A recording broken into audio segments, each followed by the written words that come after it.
Hey guys, myself Priyanka Chand from MSc Microbiology. Today I am here to deliver my talk on the topic Wobble hypothesis. So this Wobble hypothesis was discovered to know that why there are multiple codons for a amino acid to code. So before studying about the Wobble hypothesis, let's see about the normal Watson and Crick base pairing rule. In this rule, Watson and Crick says that the adenine commonly base pair with thymine in case of DNA and uracil in case of RNA, and guanine base pair with cytosine.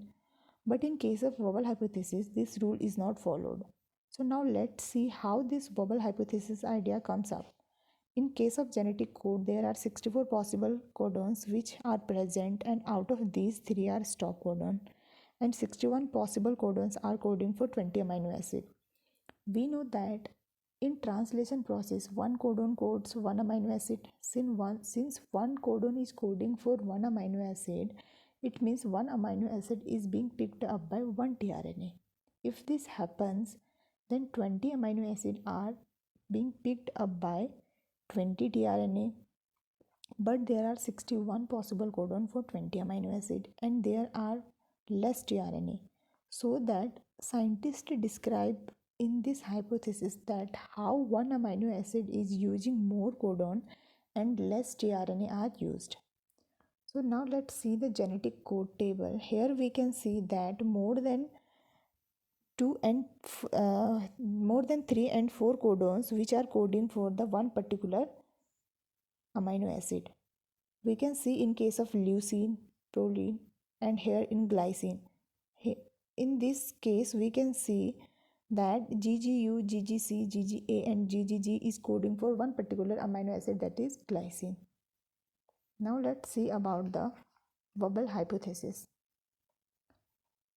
There are more than one codon for one amino acid. This is called degeneracy of genetic codon. To explain the possible cause of degeneracy of codons, in 1966, Francis Crick proposed the Wobble hypothesis. According to this hypothesis, the first two bases of the codon have a precise pairing with a bases of the anticodon to tRNA, while the pairing between third bases of codon and anticodon may be wobble. The phenomena permits a single tRNA to recognize more than one codon.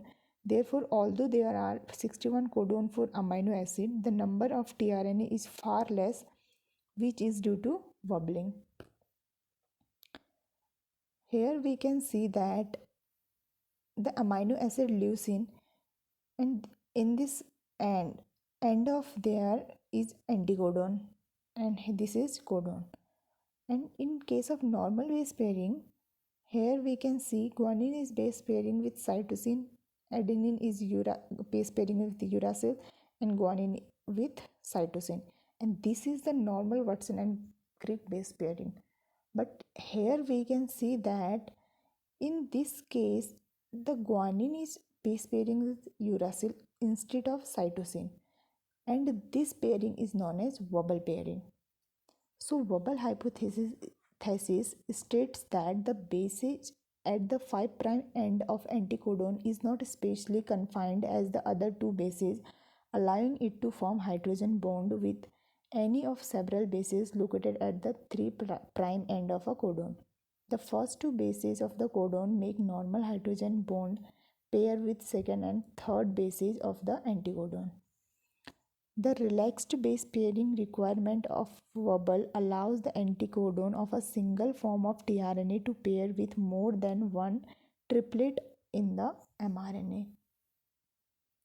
So here we can see that the rule first Watson and base in normal Watson and Crick base pair, we can see that adenine pair with uracil, cytosine with guanine. But here guanine can base pair with cytosine or uracil. Uracil can base pair with adenine and guanine, and inosine can base pair with adenine, cytosine or uracil. And this is Wobble pairing. And Wobble pairing don't follow the normal Watson and Crick base pairing rule. So Crick's hypothesis hence predict that the initial two ribonucleotides of triplet codons are often more critical than the third member of in attracting the correct tRNA. Now let's see about the vowel base pair. The vowel base pair is a pairing between two nucleotides in RNA molecule that does not follow Watson and Crick base pair rule. So here we can see that the four main vowel base pair, which are guanine uracil, hypoxanthine uracil, hypoxanthine adenine, and hypoxanthine cytosine. In order to maintain consistency of nucleic acid nomenclature, I is used for hypoxanthine because hypoxanthine is the nucleobase of inosine, and inosine displays the true qualities of vowel if that is the first nucleotide in the anticodon. Now in this diagram we can see here the tRNA, and this is the anticodon, and here we can see this is the codon, and adenine base pair with uracil and guanine base pair with cytosine, and this is the normal Watson and Crick base pairing rule. But this is the vowel position where it does not follow the Watson and Crick base pairing rule. So guanine can base pair with cytosine, or guanine can base pair with uracil also. Now let's see about the significance of vowel hypothesis. Our bodies have limited amount of tRNA, and vowel allows for broad specificity. The vowel base pair have been shown to facilitate many biological functions, most clearly proven in the bacterium E. coli. Wobbling allows faster dissociation of tRNA from mRNA and also from protein synthesis. The existence of vowel minimizes the damage that can be caused by misreading of code. For example, if the leucine codon CUU were misread CUC or CUA or CUG during transcription of mRNA, the codon would be still translated as leucine during the protein synthesis. So if you guys like this video, then please like, comment, share and subscribe the channel, and don't forget to hit the bell icon. Thank you.